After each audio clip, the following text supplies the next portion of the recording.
Let's jump right in. Today's episode takes us into a bakery, but before we get lost in delicious smells, I want to quickly run through the key words we'll hear. Things like bread, pastry, flour, and sugar. These are the building blocks, right? Totally.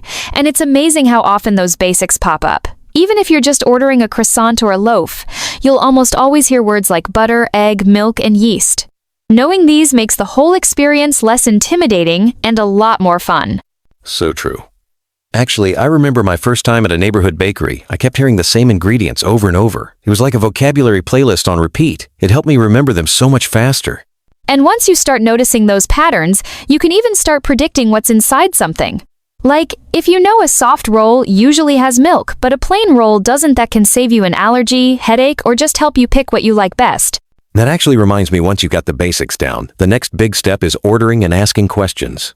It sounds simple, but the first time you say, "What's in the white loaf?" or "Does this have milk?" it really boosts your confidence. For sure. And it's not just about getting what you want sometimes, it's about avoiding what you can't have. Like, if you're allergic to milk, asking, "Does it have milk?" or saying, "I am allergic to milk," can make a huge difference. Bakers are usually super helpful when you're clear. I've had moments where I froze up, forgetting how to ask about ingredients. But practicing those short sentences, "1 loaf, please," or "Does it have nuts?" really helps.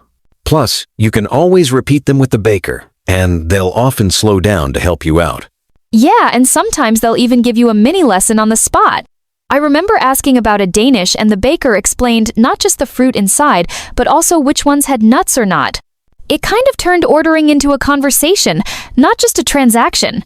Speaking of surprises, pastries can be a bit of a mystery box. Like, you might see a croissant and wonder, does it have egg? Is it sweet? Is there a filling? And sometimes the answer changes depending on the bakery.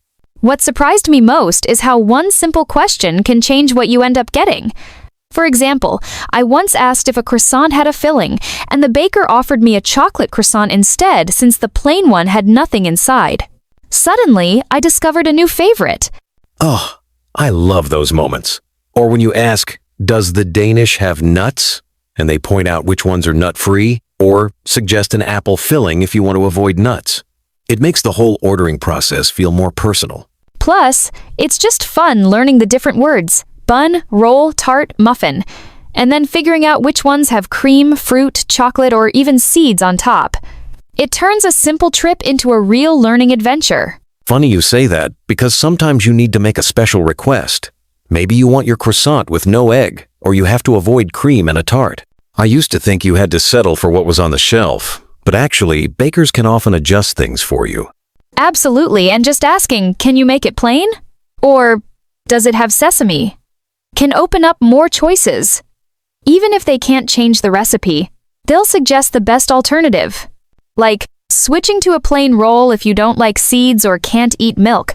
After all that, you finally get to pay and walk out with your treats.